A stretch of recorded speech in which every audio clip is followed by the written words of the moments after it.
All right, welcome to the Jed Experience. A little different intro today. We're walking straight into it. We're at Halloween Horror Nights 30, Never Go Alone at Universal Studios, Florida. It's exciting because it is our first time ever here. You can see some of the mazes there, some of the mazes there. We're already heading in, so join us on this experience.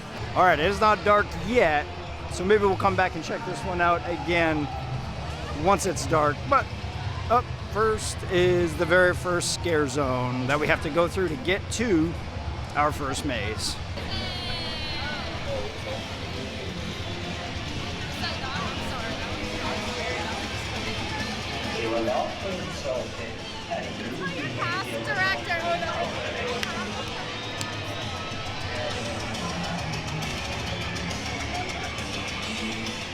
All right, first up is, just like in Hollywood, is going to be Texas Chainsaw Massacre. 35-minute wait, it says, but we have express, so we're going to hopefully jump right to the front of it.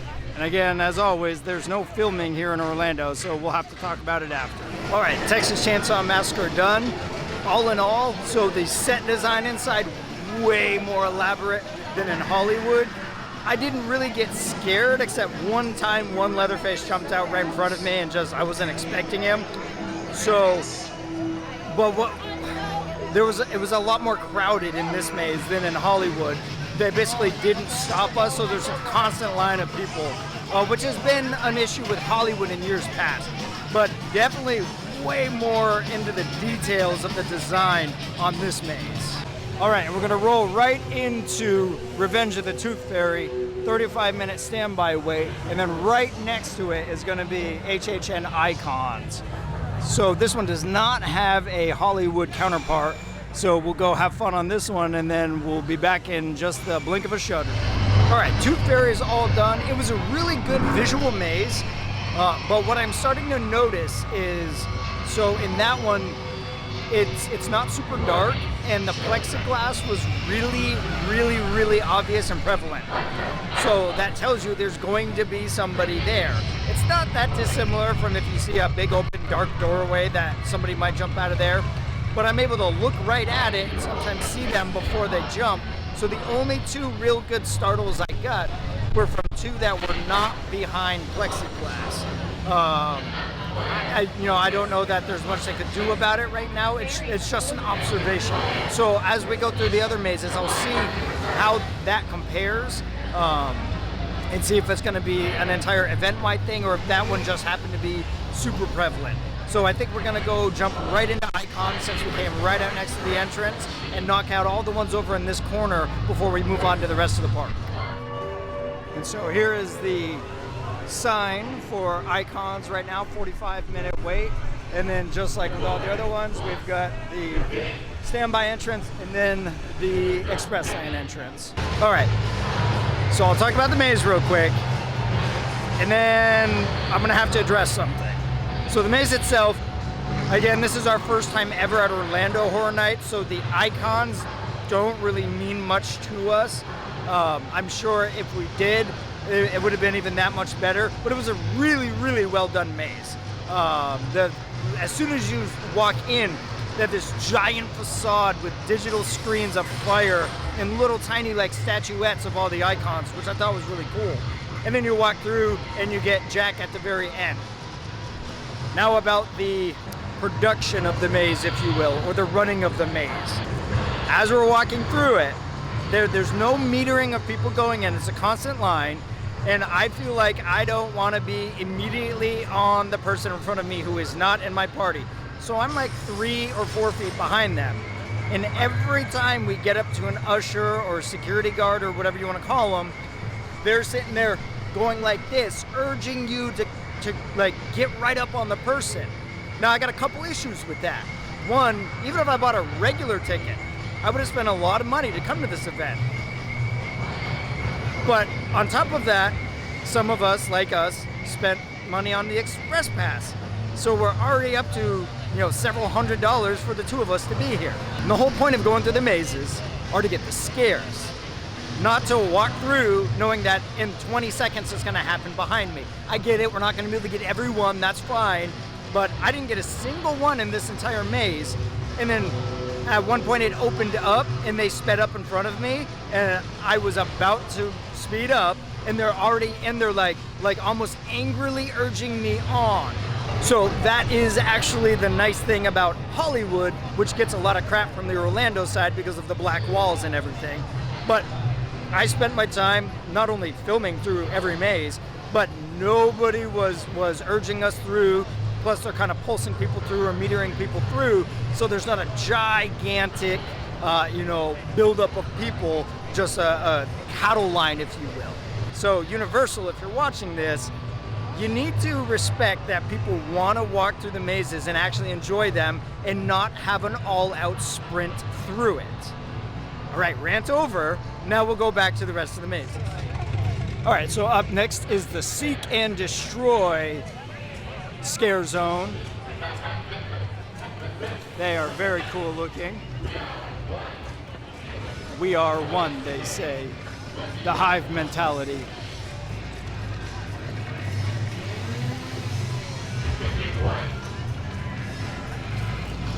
They've got a stage set up where they're on as well.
Those spotlights they have add just a very cheap, inexpensive, heightened addition to it, because it looks like there's searchlights or helicopters up above looking down, and that makes it feel even creepier.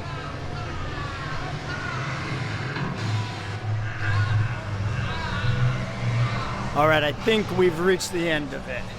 All right, and as we continue our way around, next up, we're coming up to the Crypt TV Scare Zone. Hopefully this one's a little scarier than the last one, because the last one wasn't really scary. Oh, there's a creepy dude up on the stage. I gotta try and get over there.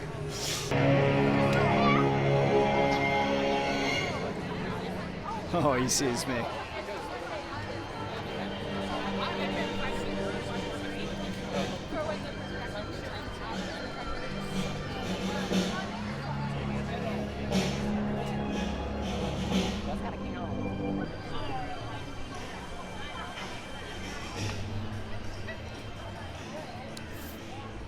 An angry field hockey player.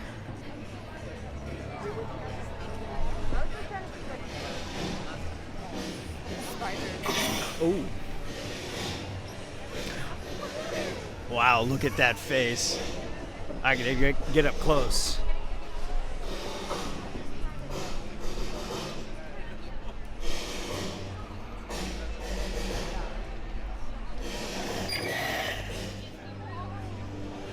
Oh, she's waving to her friend over here.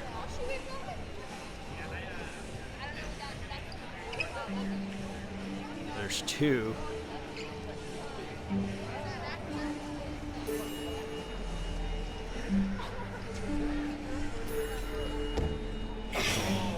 And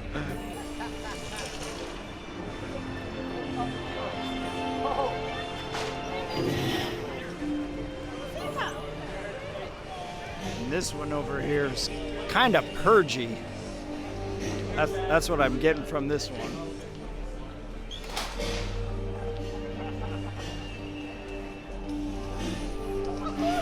Oh, he's coming at me. Awesome. Oh, very good. All right, and we're at the end of this one. Not scary at all, just more interesting and very, I don't know, entertaining. All right, as we've been working our way around, we're back by Men in Black and finally have found the next maze. It's Welcome to Scary Horror in the Heartland. It says it's a 35-minute wait, so let's go see what this one's all about. All right, and this sign says, Welcome to Scary, a nice place to die. All right, so that maze is all done. I thought that one was really, really good. One character in there reminded me of Betty Cooper from the actual Archie comics, not the show Riverdale. There was still quite a bit of urging going through the maze, but general synopsis of that maze seemed to be like humanoids, aliens, something like that has taken over a town and basically infiltrated all the people. Some of them becoming the people, I guess. But it was really good. They Ashley got quite a few jumps. I got a couple, and I got wet in that one, so that was unexpected. I'm liking their use of smells through it, because there was one kind of room or scene where it was like the room was burning down, and the fog they were using had a burning smell to it, so it kind of just helped enhance the feel of that scene. So back right on the other side of Men in Black, there's two mazes next to each other. We've got Puppet Theater right here at 75 minutes currently, and then right over here is the Wicked Growth Realm of the Pumpkin, which right until I hit start to start recording, it said 60, and now it's up to 90. But our next maze, Puppet Theater, get this one out of the way, and then go right over to Pumpkin. So this house has a really, really cool facade outside. It kind of looks like a fire or an earthquake, kind of crumbling. It's on fire. Oh, a lot of detail was put into this one. So we're gonna come right out of Puppet Theater and go right into Wicked Growth, since they're right next to each other, and then I'll come back and I'll talk about both of them at the same time. So this is a really awesome facade, even better than the last one. We'll get a really good up close view of it as well. Oh, look at the clouds they're reflecting orange.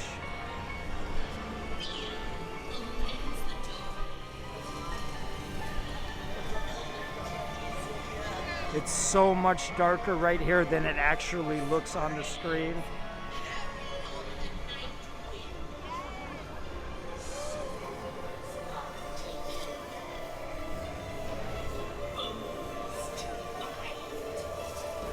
All right, now that we got both of those out of the way, I'll go back to Puppet Theater first.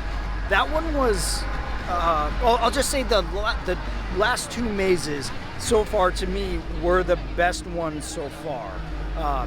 Maybe of the night, but they definitely were of a different caliber, I would say, than the other ones, some of the other ones we saw. So for Puppet Theater, the first thing I noticed is as soon as you walk into it, the entire maze smells like baby powder. So that's what I was talking about with using some of the other senses to help enhance the scene. Like in this case, it was more smells. That one I didn't find monumentally scary, but what I did think is it was extremely creepy. I thought they did a phenomenal job with that maze. So for Pumpkin, it reminded me a lot back home at Not Scary Farm of the Pumpkin Eater maze. And then it also seemed to have some like elements of like Trick or Treat in there. that was a really good maze, and there was a little comedy in it too. So I actually LOL'd, I laughed out loud. That was it was pretty good. They did get me right at the very end, because you walk through the final black curtain to where it lights up and you're done, you're out of the maze. And so I was looking right, and the last pumpkin guy came out from the left, and I about fell against the wall. They were a little better with the urging us through, although there was one point when a gap happened and they started to get a little uppity about it. But I was so enjoying the mazes that I didn't really pay much attention to that. So these two mazes so far are definitely up at the top two, and I'd say Pumpkin is gonna edge ahead right now as number one for the night. So now we have, I think, 3 or 4 more mazes that we have to go find. So we'll have a part of the experience will be just trying to find them. All right, and we're coming up to another scare zone.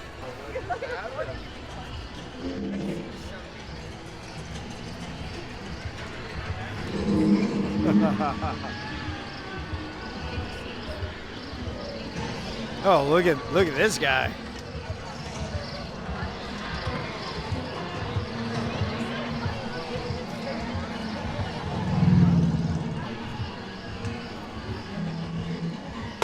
Oh, God, I thought he was gonna step on me.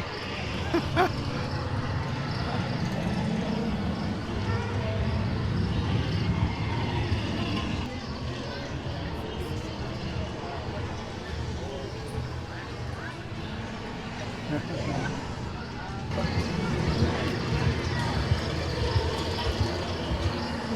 can go over there.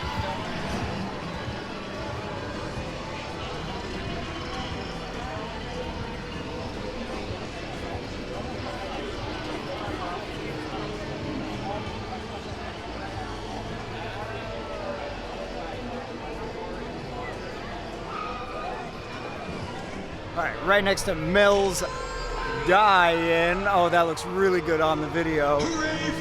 Is another scare zone. Oh, there's some guys right here.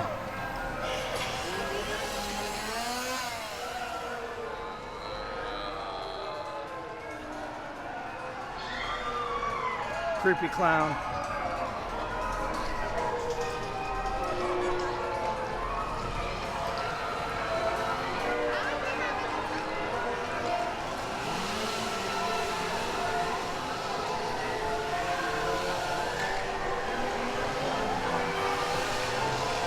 Oh, I want an ice cream.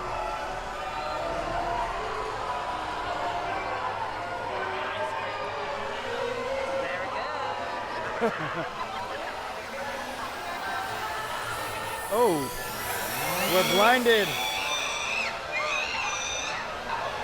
Gotta walk slowly. Uh-oh.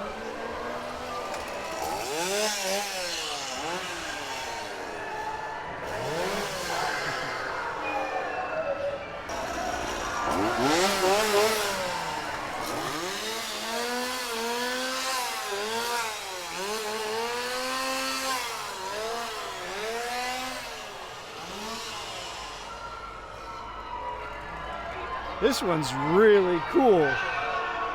Not monumentally scary, but very interesting.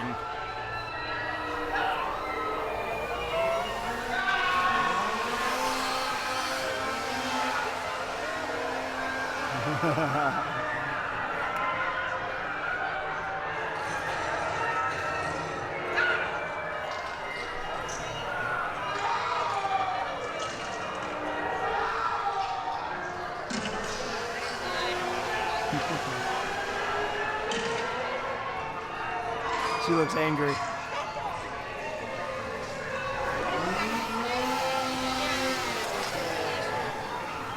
Oh! I found your dinner. Perfect. A food truck. I am hungry and looking for dinner. How about some bananas with blood? Yes. And eyeballs. I'll take the chicken and waffles that are moldy with maggots.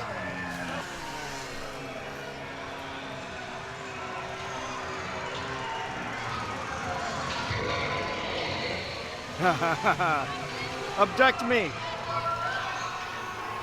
So the name of this scare zone was, let's see if I can get a better angle of it. Lights, Camera, Action, Eddie's Revenge. And I turn around and zoom out. You can see just Mayhem Street. So now we're heading into Case Files Unearthed, Legendary Truth.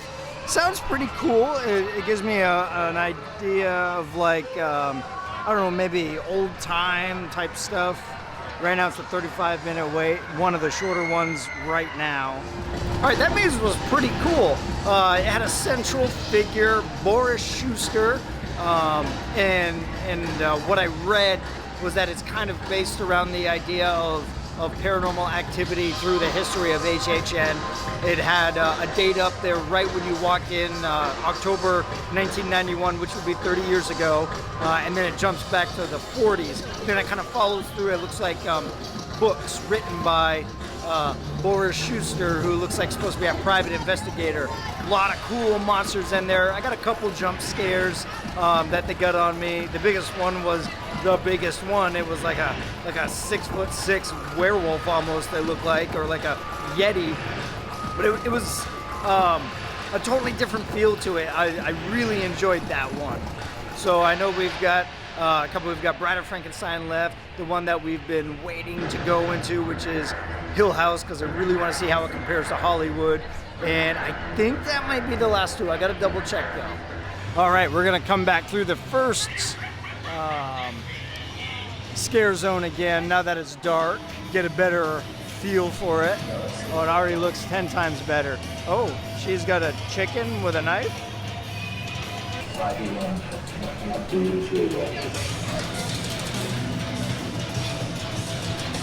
This guy's really cool.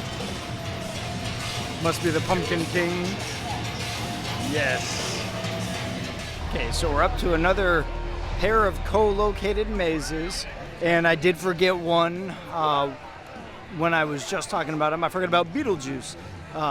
So we've got The Haunting of Hill House and Beetlejuice. So I think we're gonna run through Hill House next. All right, so Hill House is done. Very different house in general from the one in Hollywood. Couple pretty good scares though, they got me. The really tall guys in there, which I love. I wish I would have worn my shirt for the event, but I decided to sport the new pumpkin shirt instead. And I wore a white shirt, hoping it would maybe attract a little bit more instead of trying to hide with the black shirts. Really, really awesome facade as soon as you walk in the building of the outside of the house, which I don't remember anything like that over in Hollywood. I'm pretty sure once we walked in the door, we were in the house already. A really cool, what is that? Is it ASMR, I think would be the term. Walking into an extremely black, darked out room. It's kind of muffled. There's two back to back. The first one, then above you, Nell appears kind of floating above you. And then the second one, it's very echoey. Just gives a really cool effect to the whole thing. It's more detailed than ours, but I don't know. I liked ours a little bit more. I mean, I like the facade here, but I liked the story in ours a little bit more because with all the ghosts and stuff. Yeah, well, so that's a good point. Is the one in Hollywood, if you've seen the show, followed the show. There were scenes that you could pick right out of it, like when they were kids, and then when she's sleeping and she looks up and bent neck lady is hovering right above her. I noticed a couple scenes here, but not so much that it necessarily followed the show, the premise of the show. All right, we're down to the second to last maze, and this one is Beetlejuice. I'm really excited about this one because I love the movie from when I was a kid, and obviously this isn't intended to be scary per se, so it should be just a good fun time in there. So just like for Hill House, Beetlejuice has a very large like mural on the outside, and I can confidently say it is a mural because as we got closer to Hill House, I was able to see detail that it's actually painted on there or stuck on there. It's not a projection. But this is really cool, and I'll bet that would look really cool under black light. All right, so I might get interrupted by some creepy friends of mine as I'm walking through a scary zone. Like that, for example. But, so Beetlejuice is all done. As expected, really fun maze. It had a lot of scenes from the movie, a lot of characters that you would recognize straight out of the film. That was really, really fun. Now, it has been brought to my attention that I keep calling all the attractions here mazes. Forgive me, that's the California in me. I am aware that they are houses here in Orlando versus mazes in Hollywood. So I apologize about that now. It's just a Freudian slip. I just, you tend to say what you're used to. Second, being that this is our first time to Orlando, I was not aware that a longtime staple of Horror Nights are the pizza fries. So, being that we are vegetarian, I did ask if we could get it without the pepperoni and the sausage, and they were like, absolutely sure, that's no problem at all.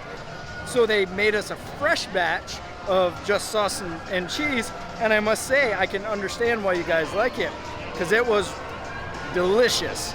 I can respect how it would have a little more flavor with the meat products on there, but even with just the sauce and the cheese, it was really, really good. It made up for the vegan Reuben I got a tempeh Reuben. It was good, but there wasn't, the tempeh wasn't flavored at all. So they could have done so much more with those flavors, but it was still good. So I'm definitely a fan of the pizza fries. Count me in. So now we are heading off to our final maze of the night, which is the final one here, which is Bride of Frankenstein. So we're really, really excited, hoping that it lives up to how good we felt the one in Hollywood was. In fact, we hope it's even better. So with Rip Ride Rocket in the background, right in front of the stage, you've got it, the final one, the Bride of Frankenstein lives. So another one that is repeated, or not repeated, but also in Hollywood. So 25-minute wait, we're gonna go jump in Express Lane and go see what it is. All right, so our evening at Universal Orlando Halloween Horror Nights is coming to a close. So before I close it out, we do have to talk about Bride of Frankenstein. It was a really good maze by itself. All in all, I like the Hollywood version a little bit better because it had the pages and the chapters going through it, which really helped to tell the story. Now, one thing I really liked about this one was a little subtle cameo of the creature from the Black Lagoon. Was hidden in there a little bit, or it wasn't really hidden, but you could have easily glossed over it and not seen him. Other than that, that house was very, very similar to the maze in Hollywood. So as for the entire event, it was a really good event. I really enjoyed it. It just seemed like a really, like an ongoing huge party here, which was really fun. Just to kind of walk around and see all of the festivities going on. All the houses were really good. Some, our favorite, I think, throughout the entire night remained the pumpkin one. I'm forgetting the name right off the top of my head. It was just really, really good all the way through, well done. I don't want to compare the two because even though they're both Universal and both Horror Nights, I would say that they are almost like two totally different experiences. That is kind of what I noticed throughout the whole night. So before I keep jabbering on all night, really hope you like this video. If so, please give us that thumbs up because it really helps us. Please consider subscribing to the channel. If you ring the bell below, you'll get notifications of all of our future videos. As always, please be kind and be real and join us on our next experience.